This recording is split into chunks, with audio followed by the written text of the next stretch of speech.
The Holocene has ended.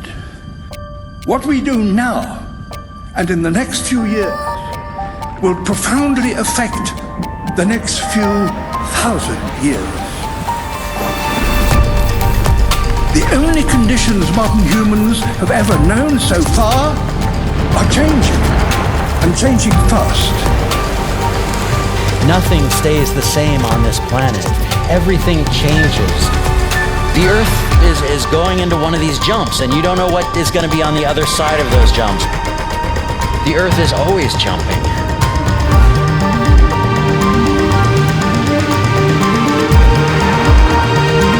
Things move on this planet. Things are not still. Everything is turning.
As it begins to run out of fuel, the sun won't simply fade away to nothing. Its core will collapse, and the extra heat this generates will cause its outer layers to expand.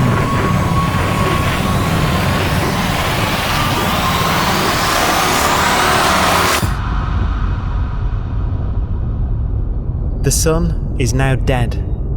Its remains slowly cooling in the freezing temperatures of deep space.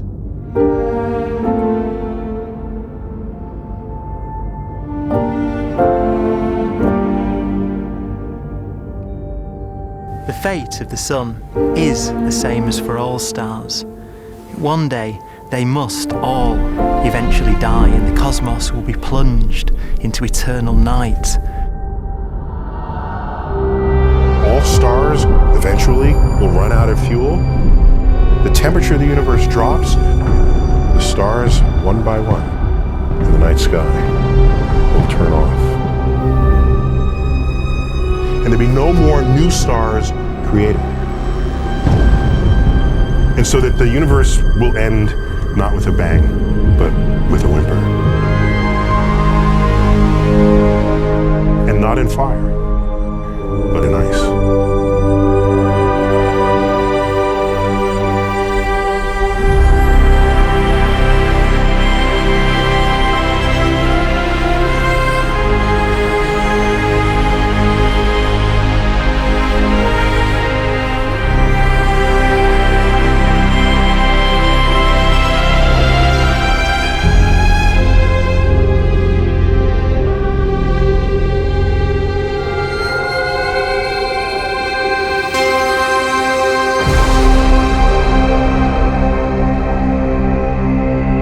With no fuel left to burn, a white dwarf's faint glow comes from the last residual heat from its extinguished furnace.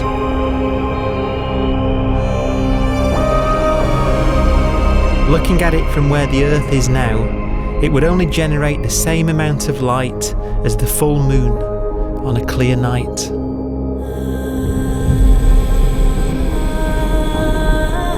The faint glow of white dwarfs will provide the only illumination in a dark and empty void littered with dead stars and black holes.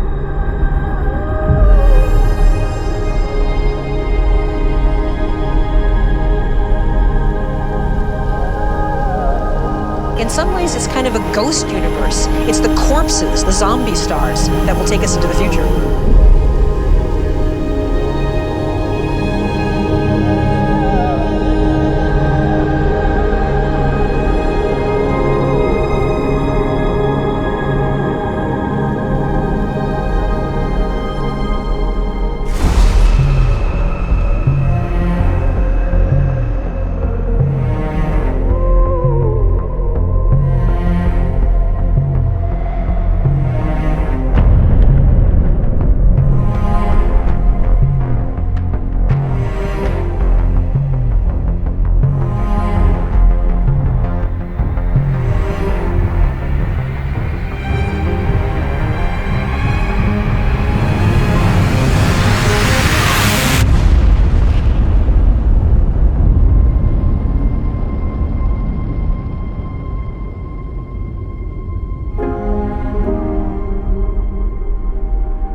Black dwarf will be the final fate of those last stars.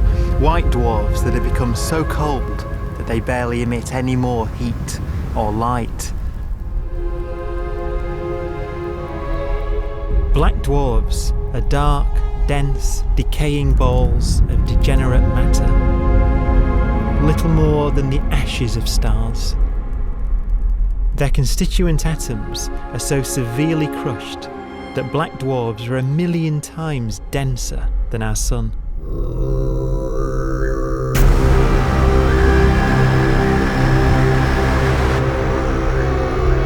Stars take so long to reach this point, we believe there are currently no black dwarfs in the universe.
We have a pace of life that's based on really the energy available to us now.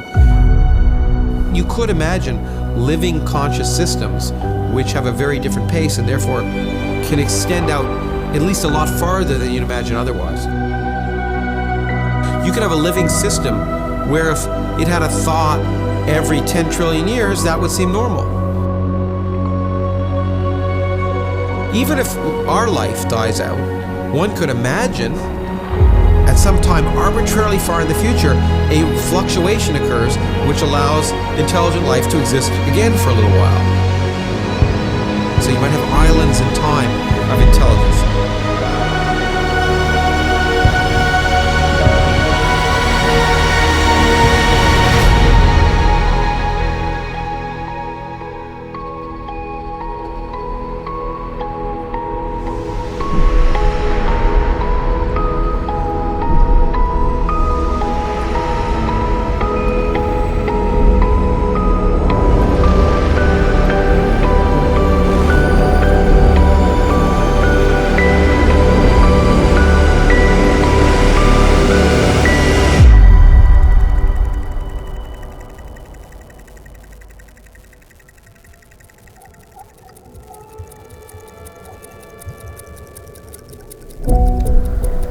proton, one of the fundamental building blocks of atomic matter, what makes us up, can just spontaneously fall apart.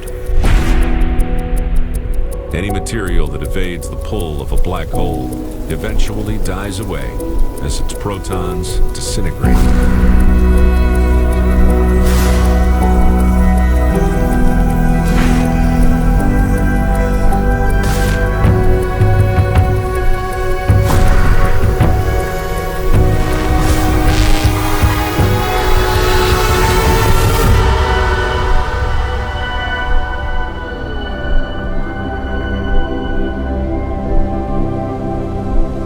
The matter inside black dwarfs, the last matter in the universe, will eventually evaporate away and be carried off into the void as radiation, leaving absolutely nothing behind.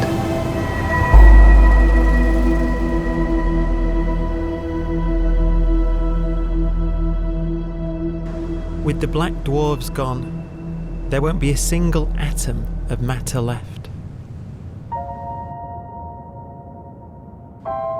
All that will remain of our once rich cosmos will be particles of light and black holes.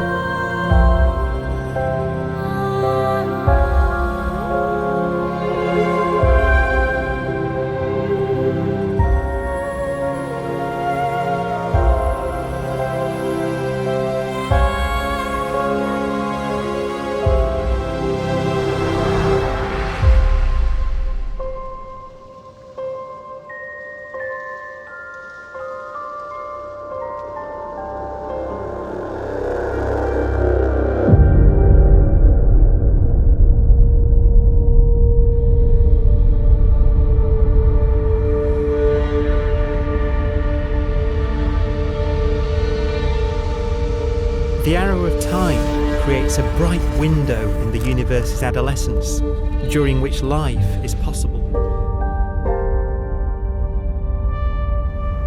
But it's a window that doesn't stay open for long.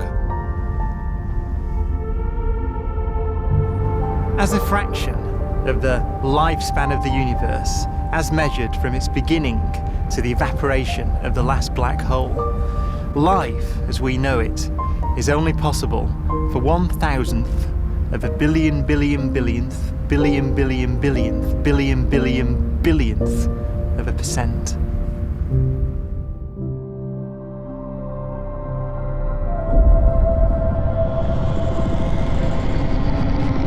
Black holes become the fundamental building block of the universe. A galaxy will basically be a supermassive black hole in a center with smaller black holes orbiting it. Zombie galaxies filled with black holes continue to evolve. They'll eat each other and they'll get bigger, and maybe they'll fall into the supermassive black hole and it'll get bigger. The universe will still be an exciting, dynamic place. It's just that the timescales you're talking about are now trillions of years instead of thousands or millions of years.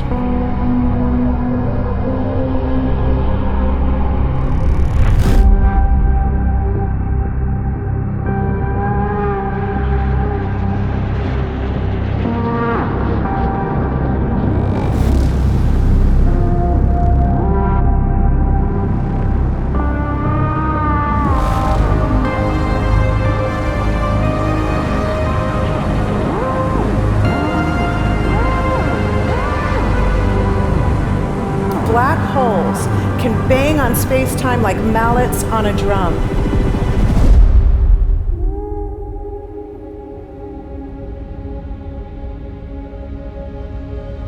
And they have a very characteristic song.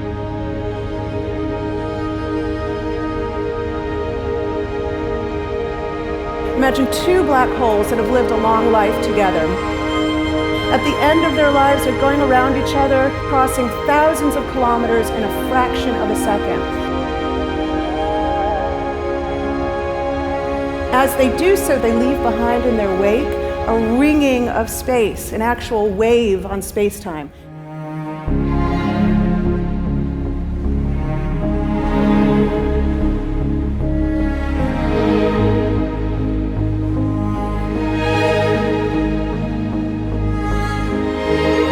Space squeezes and stretches as it emanates out from these black holes banging on the universe.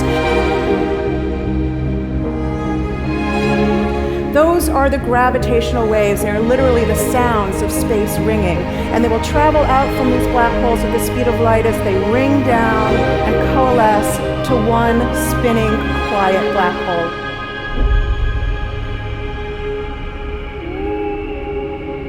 If you were standing near enough, your ear would resonate with the squeezing and stretching of space. You would literally hear the sound.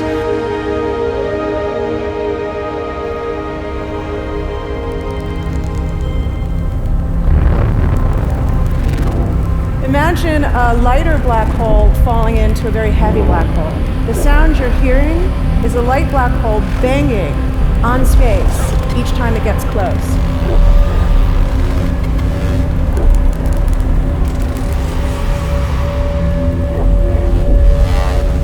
As it falls in, it gets faster and it gets louder.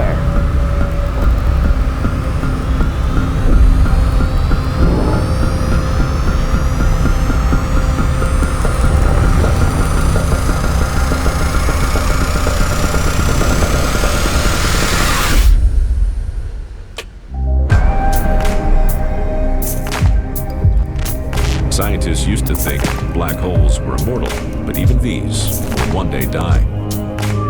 Now we're talking about timescales of unimaginable length, quadrillions of years into the future. On that timescale, even the black holes begin to evaporate.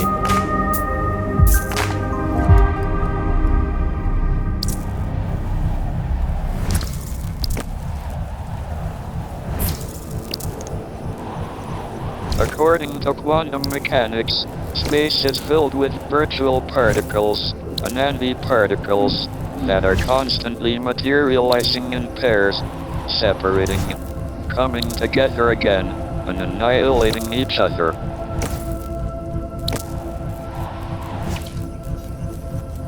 In the presence of a black hole, one member of a pair of virtual particles may fall into the hole, leaving the other member without a partner with which to annihilate.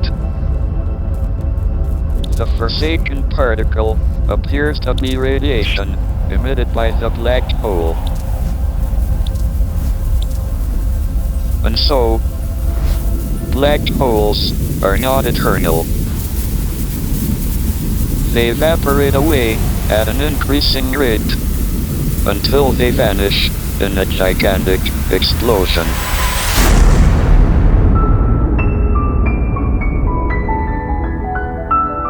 Quantum mechanics has allowed particles and radiation to escape from the ultimate prison, a black hole.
Philosophers and poets have asked the question, will the world end in fire or ice?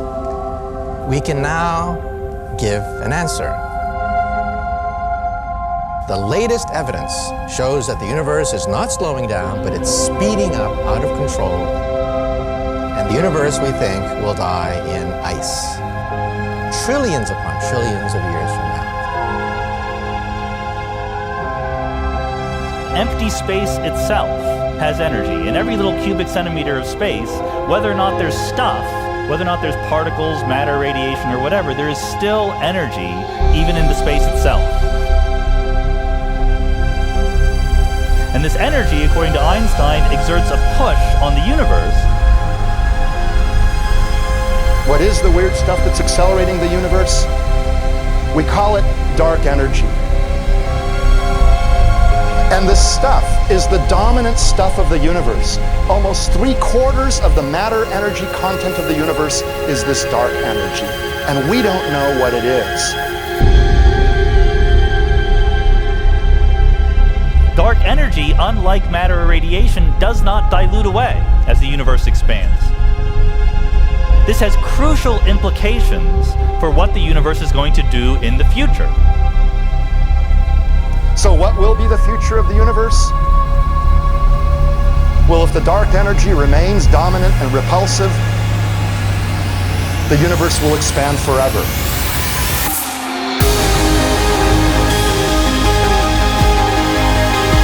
Faster and faster and faster with time. A runaway universe.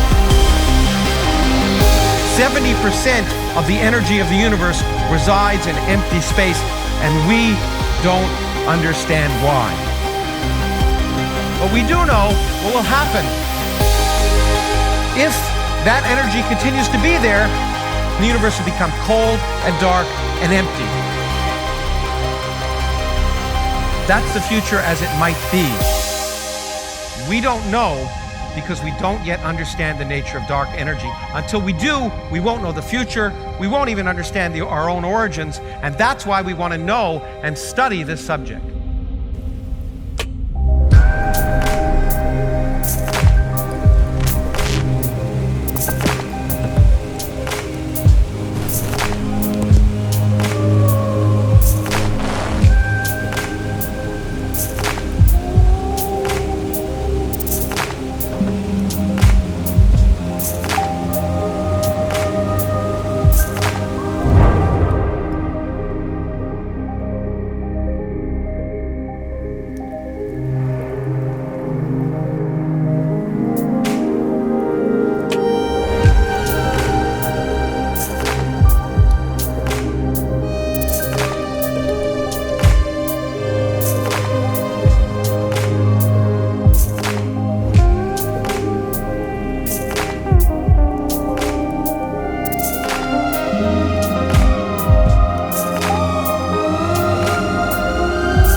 Forecast does seem to be for an ever colder, ever emptier universe.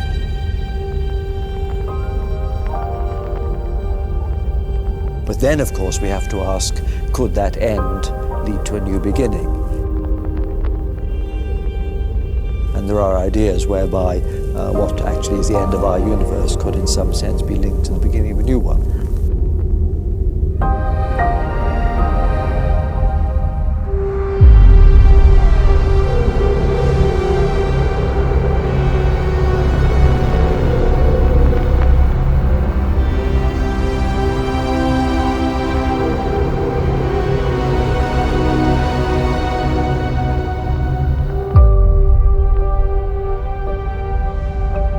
We've worked out the mathematics, the equations. They seem to say that if you have an atom smasher that can concentrate tremendous amounts of energy at a single point, you can perhaps open up a gateway, a baby universe.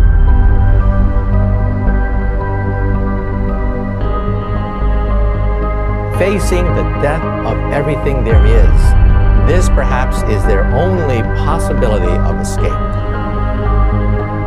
And this also raises a very intriguing possibility, sheer speculation of course, that perhaps any universe that has intelligent life in it will create baby universes, will create lifeboats, and proliferate child universes. So an evolution may take among universes in the multiverse. Survival of the fittest may take place. So those universes which do not have intelligent life are infertile. They have no children. But those universes that have mild temperatures, stars like us, would create civilizations that could open up child universes, and they would then proliferate.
After an unimaginable length of time, even the black holes will have evaporated, and the universe will be nothing but a sea of photons gradually tending towards the same temperature as the expansion of the universe cools them towards absolute zero.